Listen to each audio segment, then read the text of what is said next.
Is the idea of education in India, the aim of education and learning, increasingly becoming only employment?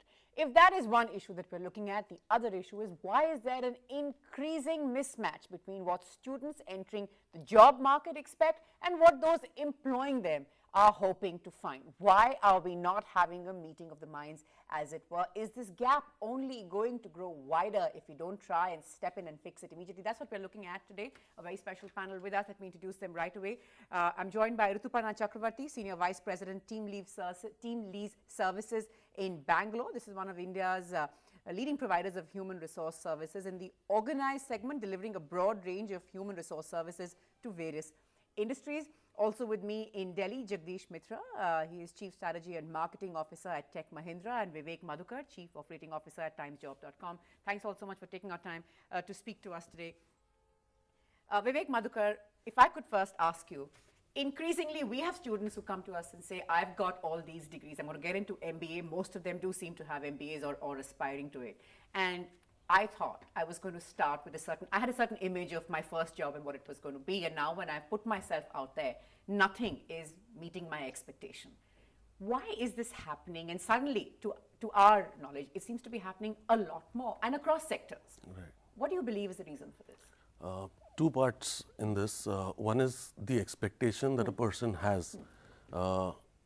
When he actually joins a job is the first time that he has that, he has a reality touch on it, which itself is a problem. If in his 2 years of MBA or in his 3 years of graduation, if he had greater interaction with the industry, he would probably know what he would, he should expect.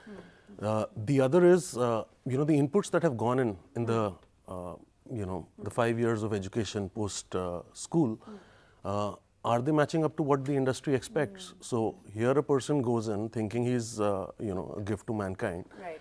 And the company feels that this guy doesn't know ABCD. Right. So basic communication skills, etiquettes, or the basic thing of working in an office, those are things, some part could be imparted. Right. And some part is what a person would bring himself up to page. Sure. I think these two are the large gap areas, and basically in the 5 years of education, if you're not getting any exposure to what is going to be the real world, you will always face a challenge when you finally reach there. Right.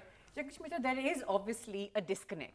Now, coming in from corporate view, from someone who sort of knows how it works from the employer end of it and sort of is involved in the larger space, do you believe that we're doing anything to sort of stop operating in silos, the corporate sector or, employers working with what they believe, the kind of people they should hire, and all these youngsters who are sort of getting all ready and with these big dreams wanting to change the world in their eyes? And why can't we have a better integration? What's missing? Well, let me answer the first part. I think the positive part is that I see a lot of universities, colleges, some not that well branded, but aspiring to be well branded, taking that effort to see how do they connect with the industry. So we, for example, in Tech Mahindra have similar associations with people, both in engineering schools here in India and abroad, as well as business schools.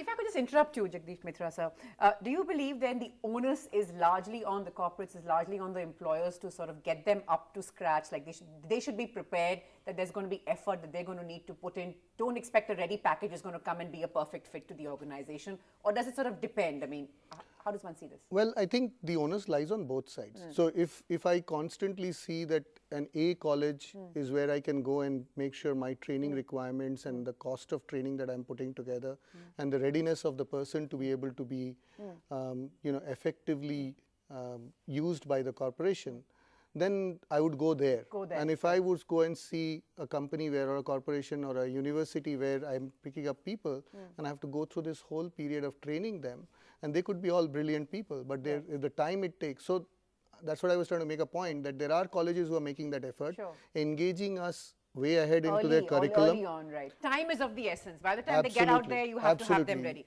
Right. Rituparna, as somebody who is involved so closely with human resources, there are lots of people who sort of, say that after a point, a couple of months down the line, or maybe a couple of years, they tend to get frustrated. Again, there is a mismatch between the skills that they believe they have and skills that jobs require. What does one do? What do HR managers do in those situations? What do corporates do? What do companies and employers do in those situations to try and get the best out of the people that you have at hand? Sure. I'm going to step a little back and start from where you started the conversation as to what really is the problem. Our 14 years, experientially, we have learned there are 3 problems. One is about matching.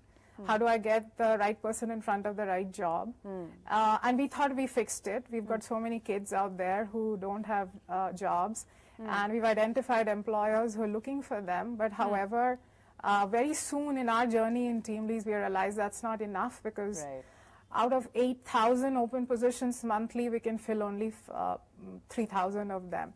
So I think we soon realized that there's something else going on. And what's going on is there is a huge skill deficit which exists, is an unemployability challenge. So we said, okay, let's solve that by repairing them. So let's put them through a last mile intervention, and I think we'll be able to solve that problem.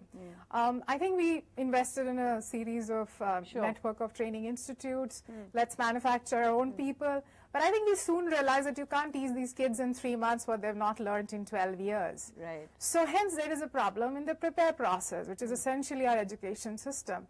Because the National Occupation Code data is very clear on that. I mean, our education system is actually every year doling out kids with knowledge. So 90% of our kids who are coming out have knowledge. However, 90% of the jobs out there require skills and 0 knowledge. That's really is at the heart of the problem. Our education system, how it's geared up to, do we actually need to go back to school and then engage better with industry starting then, and then, you know, have some idea what the student wants to do? Increasingly, like I said, we've got students writing in to say, for instance, I want to do an MBA, not because I believe that, you know, I have skills or because it's going to get me the best job. I need an MBA to succeed in India. So we've now got, we've sort of created this bubble, if I may call it that, where if you believe in, you have an MBA, it's a ticket to success. But that's not the truth, is it? I mean, unless if you're doing an MBA, and given the vast number of Indian students who are, then either you've got to be very, very good, and I guess it would really help if you went to one of the top institutions. Yeah, obviously, you know, the top institutions give you a ticket to, you know, a different level of opportunity. But generally, if you just take MBA as a degree, then it doesn't give you a ticket to anywhere. Frankly, what people need when they're actually recruiting from an MBA college are again soft skills. If these soft skills are brought in, or the person is able to develop these soft skills of communication, you know, team working and things like that, then there is an opportunity, you know, that a person could take. But bulk of these people who pass out of MBA colleges, hoping that they'll have big opportunities, and after they've spent a reasonable amount of money, are not really getting the opportunities which the top rung institutes are giving to their students. But that success bias is always there, you know, when a person is deciding on what education course to do.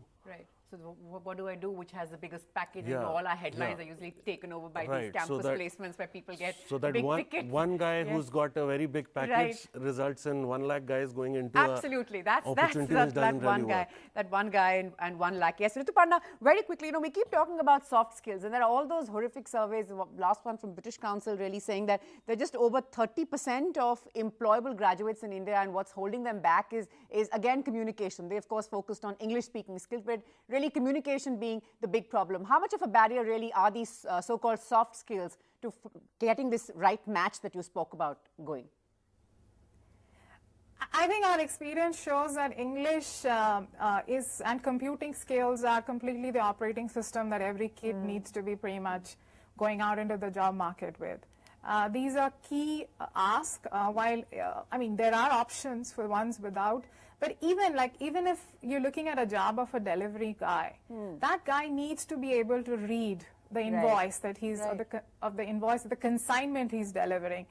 And I think let's not wishy-washy around this fact that these 2 aspects are right now given. Like even why basic computing is required. The world is moving to a very mobile-driven culture, or mobile-driven.